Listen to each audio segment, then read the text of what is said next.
डियासेल काठीरे प्रस्तुत होईछि श्री राम मंदिर। एभली एक नियारा श्री राम मंदिर देखिबाकु मिलिछि भद्रक जिला धामनगर ब्लॉक भगवानपुर पंचायत अंतर्गत पलिकिरी मेलण डीह ग्राम रे। एही गाँर राकेश कुमार साहूंक कलाकृति देखिले मने हुए जेपरी एक निखुण कलार परिपूर्ण। छोट पिला बेलू तांकर कलाकृति प्रति भल पाइबार लक्षण देखा जाइथिला बोली माता सविता साहू कहिसंती।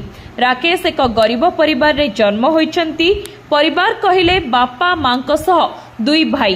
बापांक रोजगार रे परिवार प्रतिपोषण हेइथाय। 3 मास पूर्वरु राकेश दियासिल काठीरे राम मंदिर तैयारी करिवे बोली मन को आसीथिला। सेबेठारु धीरे धीरे दियासिल किणी तैयारी करिथिले राम मंदिर। 3 फुट उच्चता, लंब 4 फुट और चौड़ा 3 फुट विशिष्ट अति सुंदर और निखुण भावरे एही मंदिर निर्माण संपूर्ण करिसंती। देखिले सते एक अविकल राम मंदिर। एथिरे पाखापाखि 10,000 रु ऊर्ध्व टंका खर्च हेबा सह प्राय 60,000 रु ऊर्ध्व दियासिल काठी लागिछि।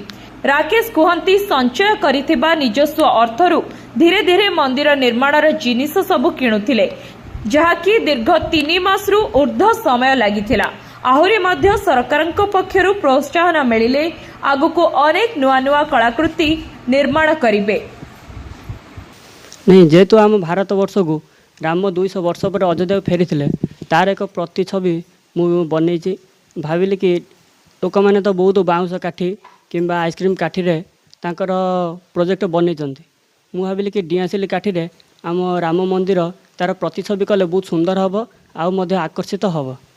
यही प्रेरणा बनई सर बहुत इच्छा थिला कहला बो मु एई बागिया करमी। बाप भी कहला हो करू। छोटा जितेला कहूची करिया पई आमे भी सपोर्ट नै जो दे करू। छोटा भल माने ये करबो आउ तो दियासिल काठर करछि। आउ किछि भी साहाय्य पाइले कि सहयोग पाइले आउ किछि करबो भल नुआ नुआ जिंस।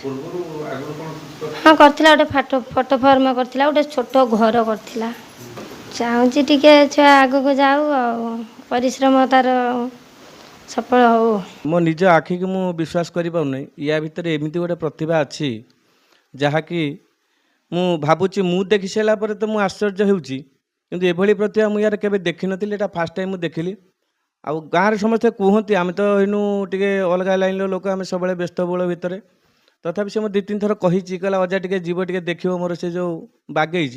किंतु निश्चित भाव में ये उन्नत मानर कथा आ उन्नत चिंताधारा आउ सारा भारतवर्ष ओडिशा ने सारा भारतवर्ष गोटे प्रेरणा।